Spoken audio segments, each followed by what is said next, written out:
Assalamualaikum warahmatullahi wabarakatuh.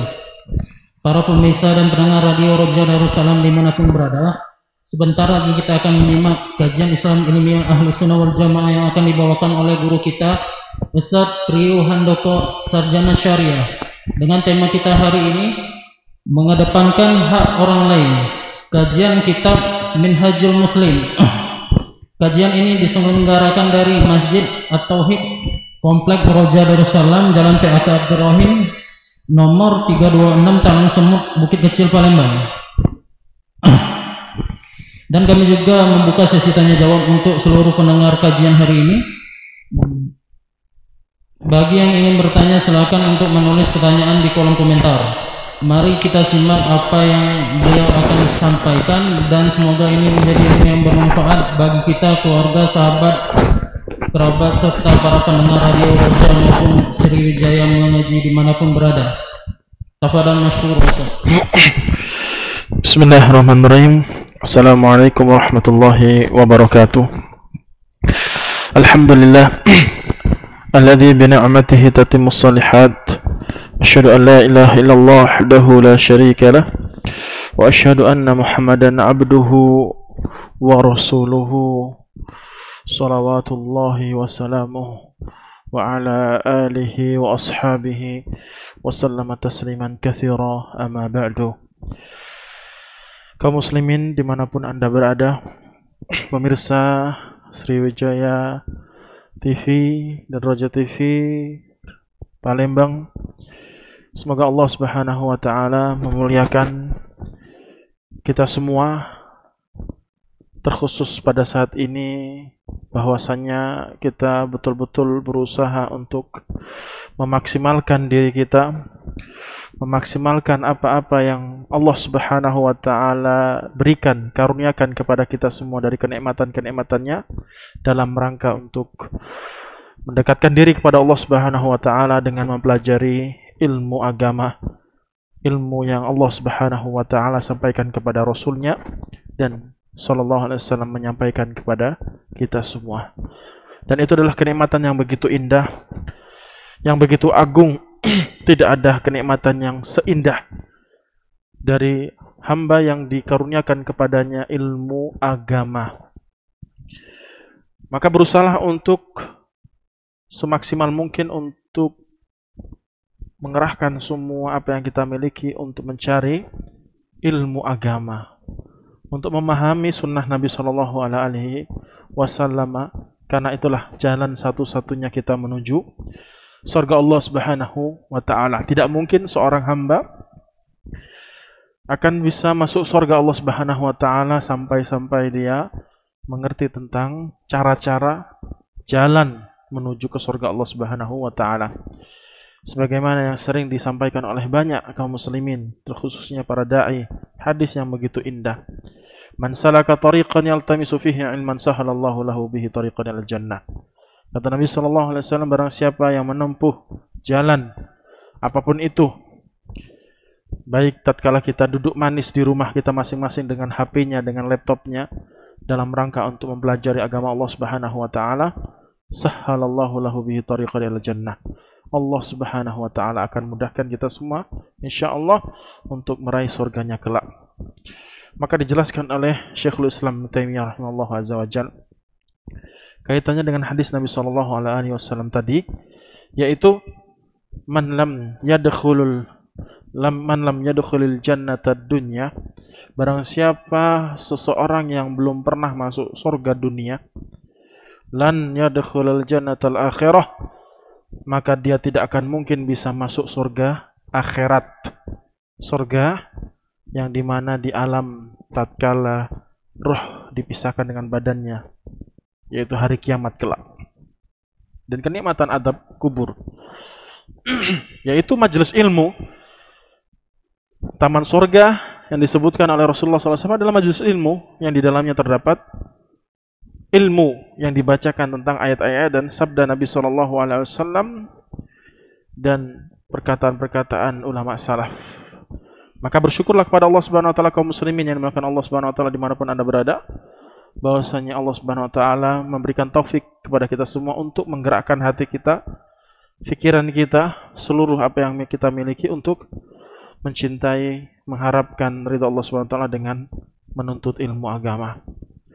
Salawat serta salam semoga Allah Subhanahu wa taala senantiasa memberikan dan mencurahkan kepada nabi kita tercinta, Nabi sallallahu alaihi wasallam, karena itulah salah satu bukti kecintaan kita kepada Nabi sallallahu alaihi wasallam, dan Allah Subhanahu wa taala sendirilah yang memerintahkan kepada kita semua untuk bersyukur atau untuk bersolawat kepada Nabi sallallahu alaihi wasallam, memohon kepada Allah Subhanahu wa taala agar Allah berikan rahmat kepada beliau, dan semoga Allah Subhanahu wa taala pula mengizinkan kita dan membuktikan cinta kita kepada Nabi kita tercinta sallallahu alaihi wasallam dengan mengumpulkan kita semua bersama Nabi sallallahu alaihi wasallam di surganya kelak, dan bisa meminum air dari telaga Nabi Muhammad sallallahu alaihi wasallam. Kaum muslimin yang dimuliakan Allah Subhanahu wa taala dimanapun Anda berada, pada kesempatan ini adalah pertemuan yang ke-12. Betul? Berapa? 15. Ya, 15. Tidak terasa begitu panjangnya pertemuan kita kaitannya dengan bab kitab akhlak. Akhlak. Maka karena sudah beberapa minggu kita libur, mungkin saya ingin memberikan penekanan kepada jamaah sekalian, bahwasannya sudahkah kita berakhlak mulia, sudahkah kita mengamalkan ilmu yang telah kita pelajari. Itu saja, tidak terlalu susah, tidak perlu muluk-muluk, tidak perlu banyak-banyak. Yang penting ketika kita mengetahui kaedahnya apa, ketika kita mengetahui ilmu agama, amalkan itu. Amalkan itu. Maka pada saat itulah kita betul-betul seorang hamba, seorang muslim, seorang mukmin yang memiliki karakter yang baik, yang diperintahkan oleh Allah Subhanahu wa taala Rasulnya. Secara otomatis pula kecintaan Allah Subhanahu wa taala dan rahmatnya akan menyertai kita semua, dan kita akan menjadi orang-orang yang selamat di dunia dan di akhirat kelak insyaallah. Maka pada kesempatan kali ini insyaallah kita akan melanjutkan bab ataupun pembahasan yang keempat atau sifat yang ketiga yang dimiliki oleh seorang hamba yang betul-betul memiliki kepribadian yang baik, yang mulia, yaitu al-itsar. Dan ini adalah pertemuan kedua kaitannya dengan tema al-itsar, yaitu mengedepankan hak orang lain daripada diri sendiri. Mengedepankan hak orang lain, lebih mengedepankan orang lain daripada diri kita sendiri.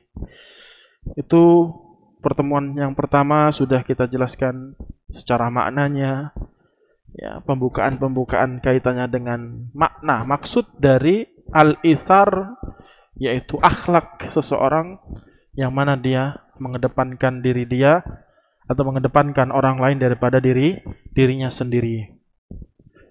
Baik, kaum muslimin yang dimuliakan Allah Subhanahu wa taala, saya ulangi lagi bahwasannya dari pertama kajian kita ataupun dari pembahasan pertama yang disampaikan oleh Syekh Abu Bakar Jabil Al-Jazairi dalam kitabnya Minhajul Muslim ini, beliau menjelaskan 3 akhlak, baru menjelaskan 3 akhlak. Yang pertama, kesabaran, baru ketawakalan. Sabar dan tawakal.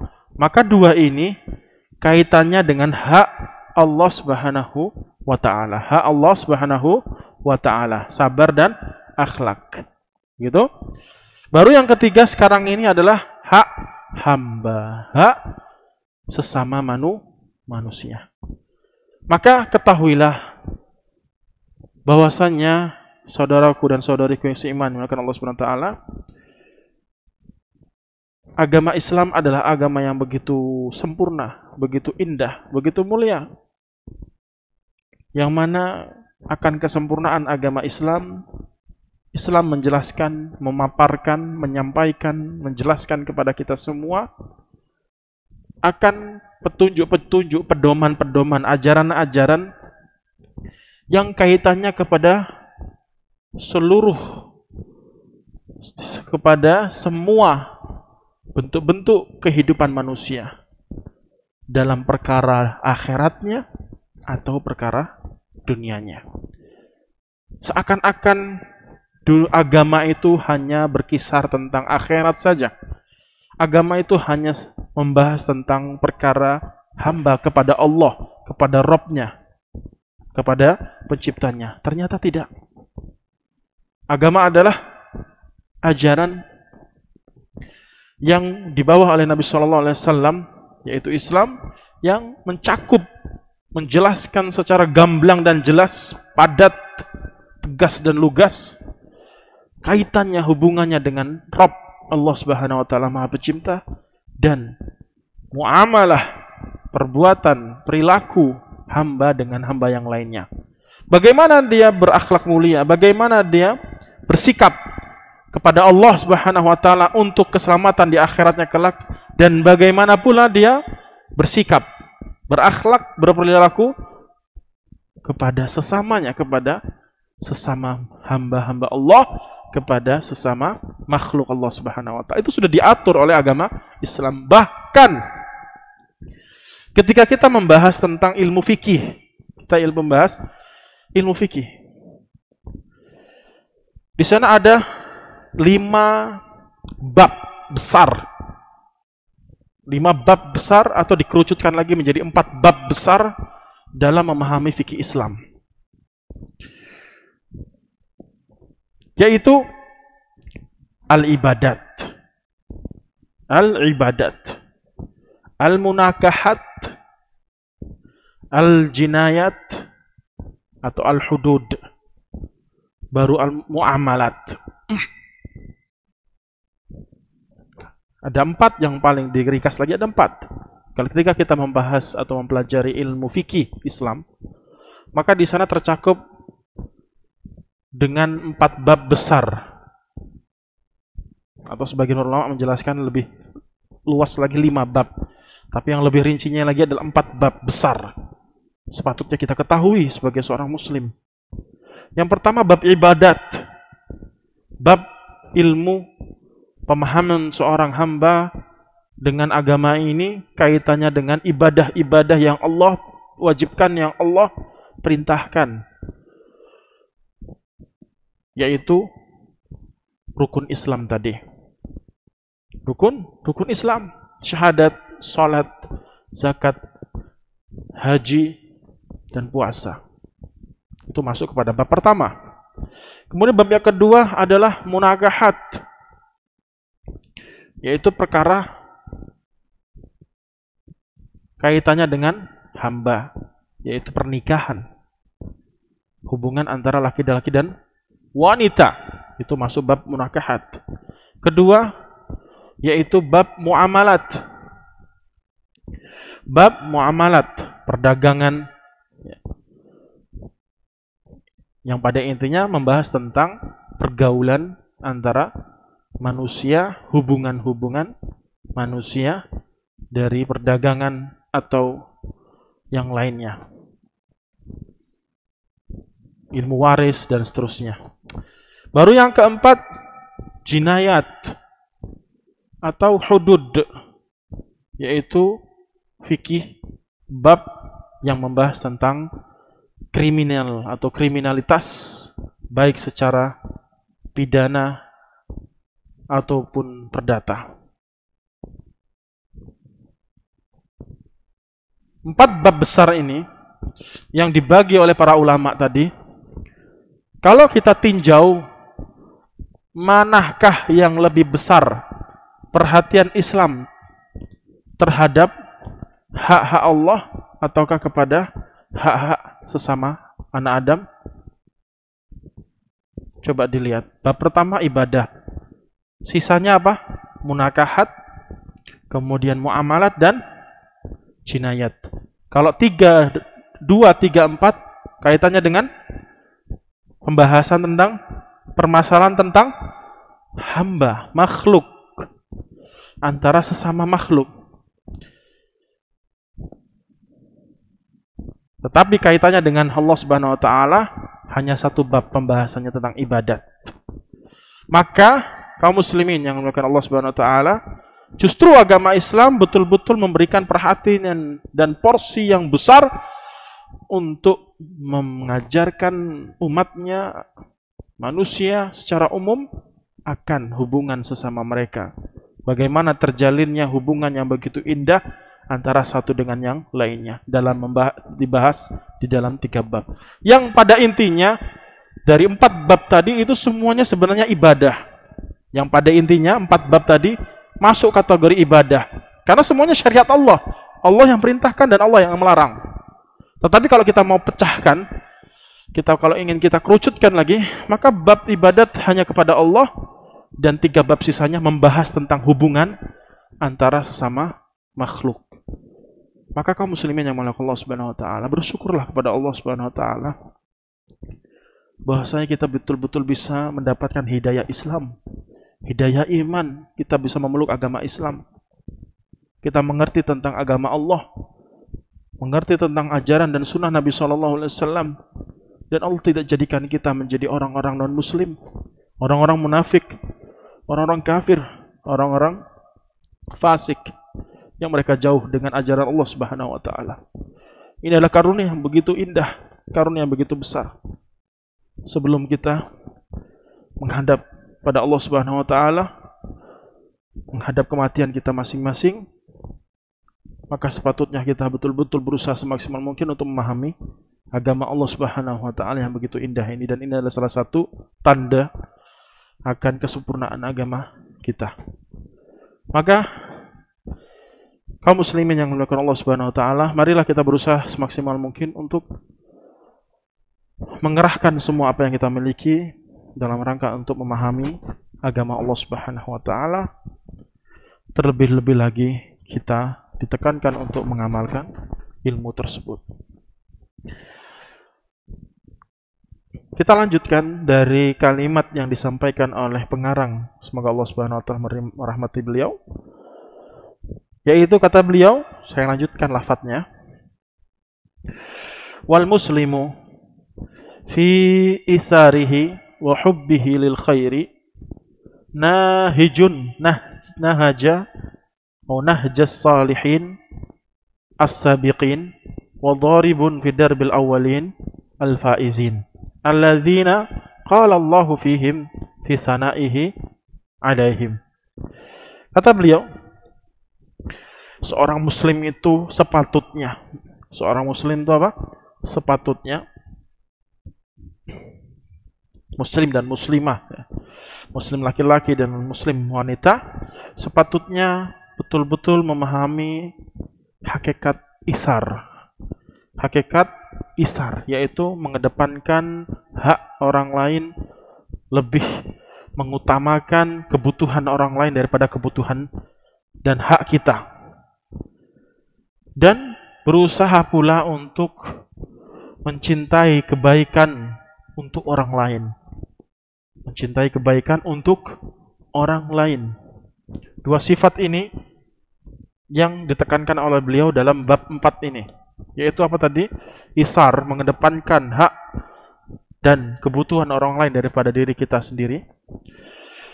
Dan berusaha untuk mencintai kebaikan untuk orang lain. Maksudnya apa sih? Kalau yang istar itu jelas, mengedepankan hak orang lain. Kalau kita punya uang 100.000, kemudian kita lihat ada anak yatim di depan mata kita yang nggak makan sehari semalam misalkan.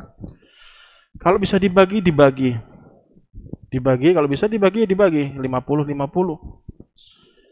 Atau kalau misalkan tidak cukup, ya sudah, kasihkan dia semua dan minta kebutuhan kita kepada Allah Subhanahu wa taala. Kita lebih mencintai kepada hak orang lain daripada mencintai hak sendiri. Kita berikan kepada dia semuanya. Yang pada intinya itulah sifat yang pertama yang ditekankan di bab ini, yaitu betul-betul mengedepankan kebutuhan orang lain daripada kebutuhan kita sendiri. Itu ithar namanya. Yang kedua, pada intinya sama saja, tapi ada bedanya sedikit. Apa itu? Saya terjemahkan hubbu lil khairi. Hubbuhu lil khairi, yaitu mencintai kebaikan untuk orang lain, mencintai kebaikan untuk orang lain. Apa maksudnya? Yaitu semua, apapun itu, seluruhnya, apapun itu yang menurut kita baik, kita senang apabila kita memperoleh sesuatu tersebut, apapun itu yang kita cintai, yang kita sukai, yang kita senangi, kalau kita peroleh, kita bahagia, kita senang, kita suka, ya. Paham maksudnya ya? Apapun itu. Paham? Semua yang kita inginkan untuk diri kita, paham? Semua yang kita cintai, ya, kemudian kita inginkan untuk mendapatkan hal tersebut, itu kita berikan, kita kedepankan kepada orang lain. Contoh, misalkan kita suka kalau diberikan kebaikan, kita suka kalau diberi hadiah, gitu. Senang nggak kita kalau diberi hadiah? Senang. Karena itu salah satu kebaikannya kita cintai. Bagaimana orang lain bisa memberikan kepadaku hadiah, ini, itu. Ya kan? Kita suka, kita bahagia dengan kebaikan tersebut apabila diberikan kepada kita semua. Paham? Itu secara otomatis seperti itu memang semua manusia, yaitu. Itulah yang disebut dengan tamak, ya kan? Tapi maksudnya bukan hanya untuk dia sendiri. Nah, semua yang dia cintai untuk dirinya, semua yang dia cintai untuk dirinya sendiri, itu dia berikan kepada orang lain. Dia lebih utamakan kepada orang lain. Jadi antara isar dan hubbuhu lil khair ada kemiripan dan ada perbedaan sedikit. Yang pada intinya tetap garis merahnya, benang merahnya adalah yaitu lebih mengutamakan orang lain. Kayak tadi contohnya, kita senang kalau sering dikasih hadiah oleh orang lain, senangnya luar biasa, gitu kan. Berharap terus kepada orang lain kebaikan agar hadiah, kita mendapatkan hadiah terus, sedekah misalkan, zakat misalkan. Kita senang. Nah, bagaimana kalau kita senang diberi, begitupun kita juga bagaimana kita suka juga memberi untuk orang lain. Harus dibalik gitu ya. Mindset secara umum, pola pikir secara umumnya, karakternya manusia adalah ya dia pasti suka, senang dari semua apa yang dia cintai. Itulah yang sifatnya tamak. Tapi dibalik, nah semua yang dia cintai tadi itu, kalau dia dapatkan, itu diberikan kepada orang lain. Maka kalau Anda, filosofinya seperti ini. Filosofinya atau mindsetnya seperti ini apa? Kalau Anda ingin diberi hadiah, berilah hadiah. Gitu. Itu jelas kita pasti suka kalau diberi hadiah. Kita suka kalau dapat zakat. Misalkan kita betul-betul termasuk orang yang berhak mendapatkan zakat. Maka bagaimana kita juga bisa memberikan kecintaan tersebut ke orang lain yang kita cintai tadi. Paham? Kita suka kalau makan-makan enak. Senang, bahagia. Ya, bagaimana makanan yang kita dapatkan tadi kita berikan kepada orang lain. Jangan ketika untuk kita ayam goreng, nasi rendang, ke orang lain ngasih tempe, tahu, atau nasi sayur doang. Nah, itu akhlaknya belum sempurna. Alangkah baiknya dan sempurnanya akhlak seseorang tatkala dia ingin sesuatu yang dia cintai, itu dia berikan pula kepada orang lain. Dia berikan juga kepada orang lain. Seperti itu. Itulah singkatnya makna dari al-isar dan mencintai kebaikan untuk orang lain. Itu kaitannya dengan dunia ya, kaitannya dengan dunia. Paham ya? Itu kaitannya dengan dunia. Tapi kalau masalah akhirat, tidak boleh ya. Nggak boleh. Nggak boleh lebih mengedepankan orang lain. Apa contohnya? Ya, rebutan di soft di yang terdepan untuk laki-laki, untuk wanita di belakang. Maka dorong-dorongan, bukan dorong-dorongan, saling mempersilahkan. Kamu aja depan, kamu aja. Saya isar, saya mengedepankan hak kamu. Kalau kamu kepingin dapat pahala besar, kamu aja di soft depan, saya di belakang. Ya. Dan yang lainnya, masalah agama nggak boleh ketinggalan, harus yang terdepan, harus berlomba-lomba, tidak boleh saling memberikan, mengedepankan orang lain kalau masalah ibadah. Kalau masalah kaitannya dengan dunia, maka berusaha untuk melebih mengedepankan hak orang lain. Paham sampai sini ya? Nahijun nahjas salihin sabiqin. Karena sifat ini telah dipraktekkan, telah diamalkan oleh orang-orang yang soleh.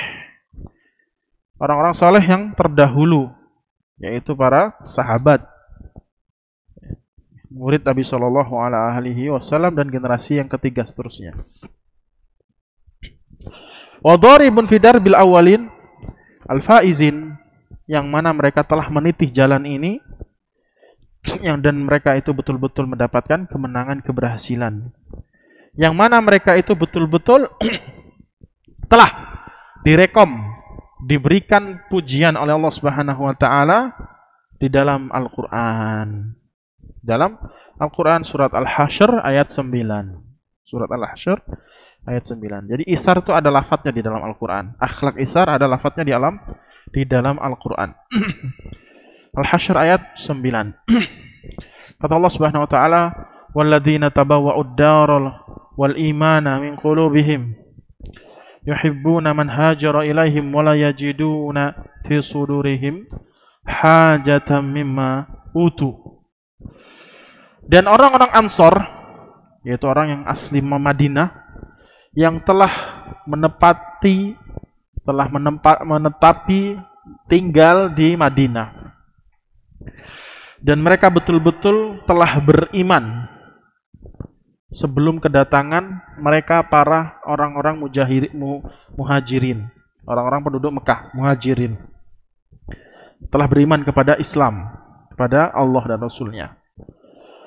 Yang mana di dalam hati-hati mereka betul-betul sangat cinta kepada orang-orang yang hijrah kepada Madinah, kepada mereka, di tempat mereka. Dan mereka tidak memiliki sedikit pun, dan mereka tidak menaruh keinginan sedikit pun di dalam hati mereka terhadap apa yang diberikan kepada mereka muhajirin. Baru setelahnya, wa yu'siruna ala anfusihim walau kana bihim khassasah. Dan orang-orang Madinah, Al-Ansar, lebih mengedepankan, lebih mengutamakan hak orang-orang yang hijrah kepada mereka, yaitu muhajirin, daripada diri mereka sendiri, walaupun diri mereka sendiri sangat-sangatlah butuh kepada sesuatu tersebut, kepada kebaikan tersebut. Wa may yuqa syuhha nafsihi fa ulaika humul muflihun. Barang siapa yang terbebaskan, dijaga oleh Allah Subhanahu wa taala dari kekikiran, pelit, maka mereka itulah orang-orang yang beruntung, selamat dari sifat pelit. Itulah orang-orang yang beruntung. Kaum muslimin yang dimuliakan Allah Subhanahu wa taala, silakan diperhatikan dan dihayati perlafaz dari ayat ini. Saya potong dari ayat wa yu'siruna karena kita bahas tentang isar. Allah Subhanahu wa taala katakan wa yu'siruna ala anfusihim walau kana bihim khassasah. Kita tafsiri ayat ini agar kita bisa mengambil banyak pelajaran. Allah Subhanahu wa taala katakan, dan mereka wa yu'siruna sangat isar, lebih mengutamakan penduduk Mekah yang hijrah ke tempat mereka, walaupun mereka sangat butuh dengan sesuatu tersebut. Inilah hakikat makna isar ataupun makna mencintai kebaikan untuk orang lain. Jadi dari hati para sahabat Madinah, Ansor, betul-betul mengutamakan hak-hak muhajirin. Mereka ini perlu ditolong gitu, maksudnya orang-orang Ansor ini mengatakan orang muhajirin ini betul-betul perlu untuk dibantu, ditolong, karena mereka meninggalkan tanah kelahiran mereka, meninggalkan harta mereka, meninggalkan tanah rumah mereka, ladang sawah mereka di Mekah, sehingga orang muhajirin betul-betul hajah, butuh dengan pertolongan penduduk setempat, penduduk Madinah. Ya, jangan malah pendatang. Ya, pendatang, namanya pendatang itu biasanya dibenci. Ah, pendatang siapa lu gitu ya, nggak kenal, nggak peduli. Ya, nggak peduli, bukan urusan saya, terserah dia. Harusnya disambut, dibantu, butuh apa. Ini sama halnya juga tatkala ketika kampung kita, perumahan kita kedatangan seseorang, tamu baru, bukan dalam rangka hijrah ya, mereka kan pindah rumah misalkan ya. Maka pendatang ini yang datang dari jauh misalkan, yang baru datang dari ke kampung kita, ke perumahan kita, maka sambutlah dengan baik. Sambutlah dengan baik, sampaikan kepada mereka apa yang mereka butuhkan, apa yang harus dibantu. Jangan malah lolo, gue. Seperti itu biasanya terjadi di masyarakat. Terkadang tidak peduli dengan tetangganya. Sudah bertahun-tahun dengan tetangganya tapi nggak tahu asal-usulnya, nggak pernah ngobrol, nggak pernah ini, nggak pernah itu. Begitu jeleknya, buruknya akhlak seorang hamba tatkala dia betul-betul tidak mengetahui tetangga sebelahnya. Maka bisa pula kaitannya dengan teman kita, bisa juga dengan teman kita. Apa contohnya? Tatkala teman ngobrol, ngeluh ke kita, kemudian kita, nanti dulu, anak lagi sibuk, afan ya, pura-pura sibuk, pura-pura nggak mau denger, pura-pura ini macam-macam. Ya terkadang kan teman itu namanya teman kan, namanya teman apa sih? Hakikat teman ya saling menguatkan, saling membantu. Tatkala si teman tersebut ngeluh ke kita, ya cerita apa yang dia sedihkan, kemudian kita pura-pura sibuk ataupun nggak memperhatikan, nggak fokus, nggak senyum dan seterusnya, maka kita betul-betul tidak memiliki akhlak yang baik dari sisi isar tadi. Apalagi minta tolong, akhi minta tolong, ana gini, ana nggak bisa, ana nggak bisa. Kalau memang nggak bisa ya sudah, nggak apa-apa. Kalau bisa diusahakan ya usahakan, kasih harapan segar lah untuk teman Anda yang membutuhkan pertolongan. Jangan tiba-tiba langsung dihukumi. Misal contohnya, akhi saya itu butuh pertolongan gini. Kemudian kita langsung jawab tidak bisa. Afannya tidak bisa. Padahal kalau diusahakan bisa. Gitu. Iya memang tidak bisa. Pada saat itu tidak bisa. Tapi kalau kita usahakan, kita mau melangkah, insya Allah bisa, Allah mudahkan. Ya, maka jangan sampai kita ini mudah mengatakan tidak bisa ketika orang lain minta pertolongan. Kecuali memang betul-betul susah dikabulkan, susah ditolong. Ya, tapi adalah niat baik walaupun nggak sesuai dengan yang diharapkan. Misalkan dia butuh uang sekian miliar, insya Allah anak usahakan ya. Nah, anak usahakan cari pertolongan. Ya kita kan nggak punya duit miliaran, tapi dia minta tolong, bagaimana dia bisa dipinjami uang miliaran? Jawab, kasih angin segar, bukan PHP ya. Pemberi harapan palsu. Kita betul-betul berusaha agar dia ini terhibur gitu loh. Jangan langsung disekak, nggak bisa. Jadi kelihatan kalau kita itu nggak mau kebaikan, nggak mau pahala kita itu, jelas banget. Apalagi sekarang punya WA, informasi cepat. Ketika temennya WA, langsung nggak bisa. Langsung nggak bisa. Terus seakan-akan kita betul-betul nggak peduli dengan penderitaan orang lain. Setidaknya lah, ini saya ajarkan kepada jamaah sekalian, dan ini juga sering saya dapati, sering saya lihat. Seakan-akan yang dimintai tolong itu betul-betul nggak peduli penderitaan orang lain. Walaupun kita nggak mampu, kaum muslimin oleh Allah SWT. Kita nggak mampu, memang nggak mampu. Tapi kalau kita berusaha, insya Allah bisa, walaupun nggak maksimal. Tapi ada itikat baik, gitu ya. Itikat baik, ada niat baik kita walaupun nggak sesuai dari harapan dia. Ketika dia ngeluh, gini-gini ngeluh, banyak ngeluh, gitu kan. Langsung kita jawab, afwan, nggak bisa, anak gini, selesai, tutup. Jangan kayak gitu. Tidak sepantasnya kaum muslimin atau persahabatan antara dua sahabat, laki-laki dengan laki-laki, wanita dengan wanita, seharusnya apa? Ketika dia ngeluh, ya kita lebarkan pertanyaannya. Terus gimana menurut kamu? Gini gimana?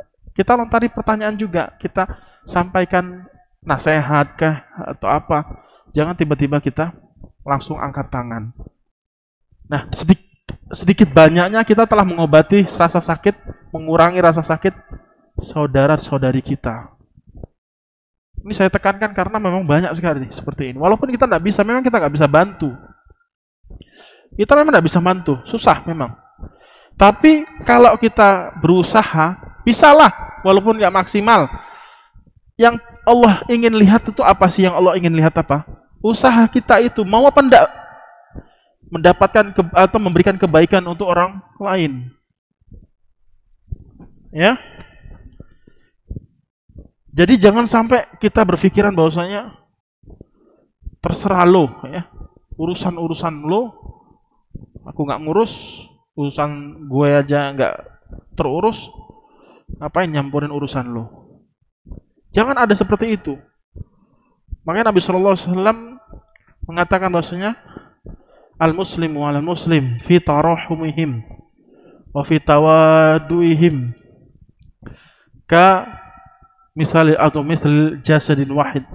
Kaitannya antara hubungan antara sesama muslim itu ketika mereka saling sayang menyayangi, saling cinta mencintai, mereka itu seperti satu bangunan, satu badan. Idza ishtaka udwun ishtaka sairul jasadi kulli. Kalau satu badan yang sakit, maka semuanya sakit. Jari kita sakit, semua badan sakit. Gigi kita sakit, semua badan sakit. Seperti itulah. Harus seperti itu hubungan antara persahabatan antara kaum muslimin yang dibangun di atas dengan agama Islam. Al-muslimu 'alal muslimi yashud kalbunyani yashuddu ba'dhuhum ba'dhah.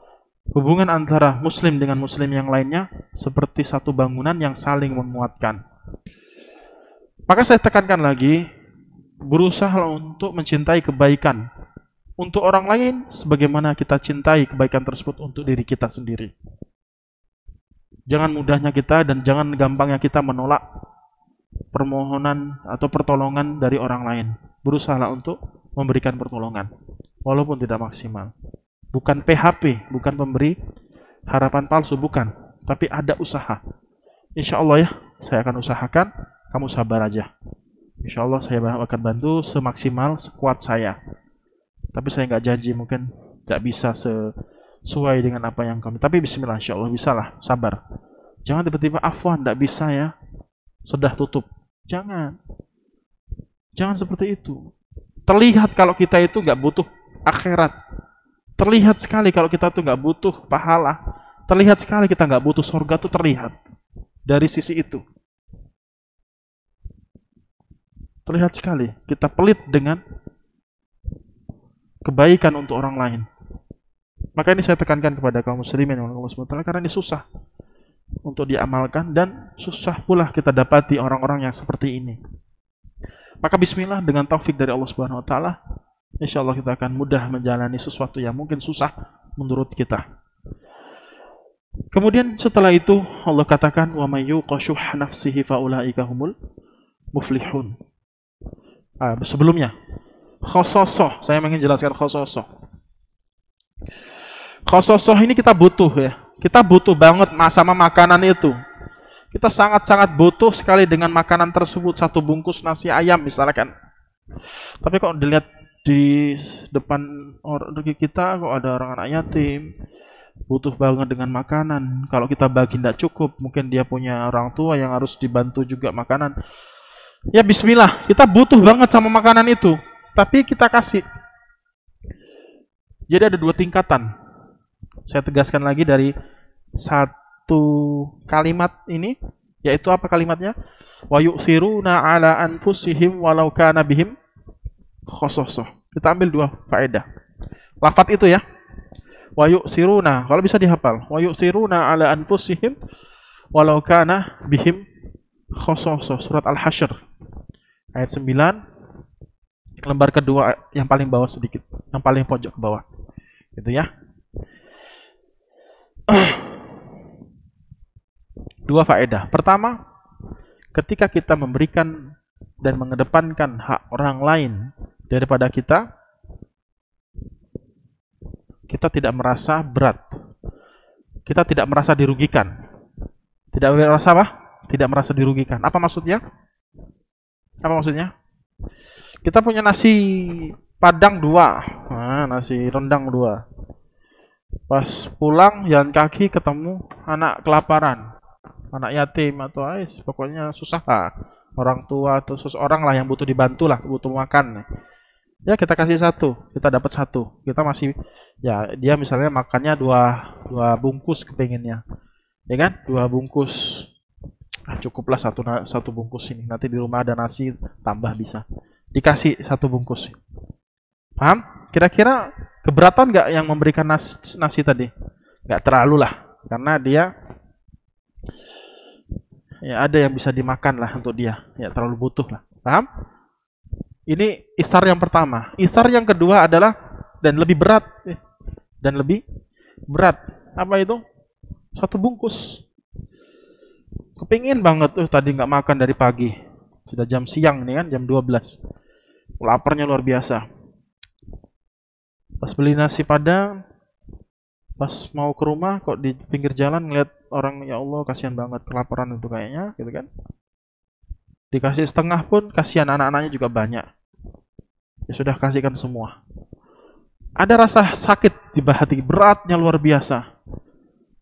Kita tuh butuh banget sama nasi tersebut, tapi kita berikan kepada orang lain, maka ini tingkatan yang tertinggi, ya, tingkatan yang tertinggi dari sifat ithar. Kenapa saya katakan tersebut? Karena kata Nabi SAW kepada Aisyah, ajruki ala naso biki, yaitu pahalamu sesuai dengan apa yang kau usahakan. Makanya berbeda pahala orang yang sedekah tatkala lapang, duitnya miliaran, sedekah 10 juta, 20 juta gampang, nggak terasa lah, ya. Maka pahalanya berbeda tatkala dia hanya punya 100.000, kemudian diinfakkan 90.000. Itu pahalanya beda dengan orang yang kaya tadi. Orang yang kaya raya tadi. Karena beratnya luar biasa. Gimana rasanya gitu ya. Uang cuma 100.000. Kemudian kita kasih 90.000, kita dapat 10.000. Gimana ini? Cukup apa 10.000? Tapi dia korbankan semua itu untuk orang lain, kebaikan untuk orang lain. Kalau orang miskin kan nggak keras, orang kaya kan nggak kerasa tadi. Uangnya banyak, potong 1 juta untuk orang lain ya biasa-biasa aja. Ya pahalanya besar, juga besar. Tapi lebih besar lagi orang-orang yang betul-betul berat, kerasa sekali tatkala dia beramal, perjuangannya besar. Ya, ada perjuangan yang besar di sana. Gitu ya? Paham di sini? Itulah khososoh. Karena Allah katakan khososoh. Faulaika humul muflihun wa may yuqa syuha nafsihi faulaika humul muflihun. Dan barang siapa yang dijaga oleh Allah Subhanahu wa taala dari sifat kikir terhadap dirinya, maka dia betul-betul menjadi orang yang beruntung, berhasil, sukses dunia akhirat. Lafaz ini kita bisa ambil pelajaran bahwasanya ada dua. Tidak banyak ya. Sebenarnya banyak kalau kita mau bahas. Satu,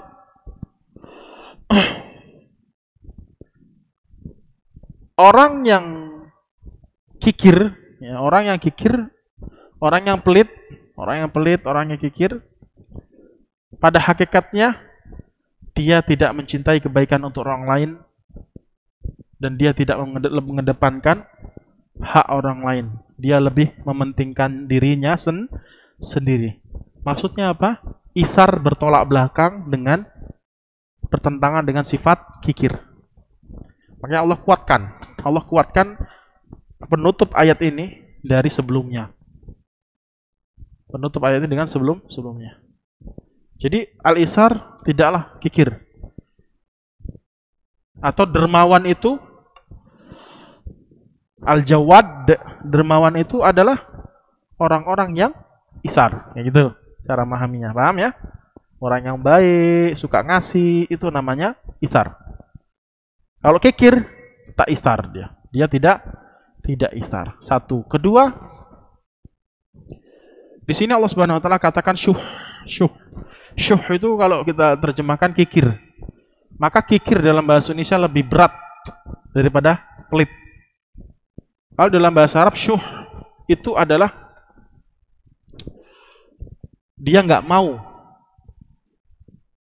memberikan hartanya untuk orang lain dan dia berharap hak orang lain untuk dirinya.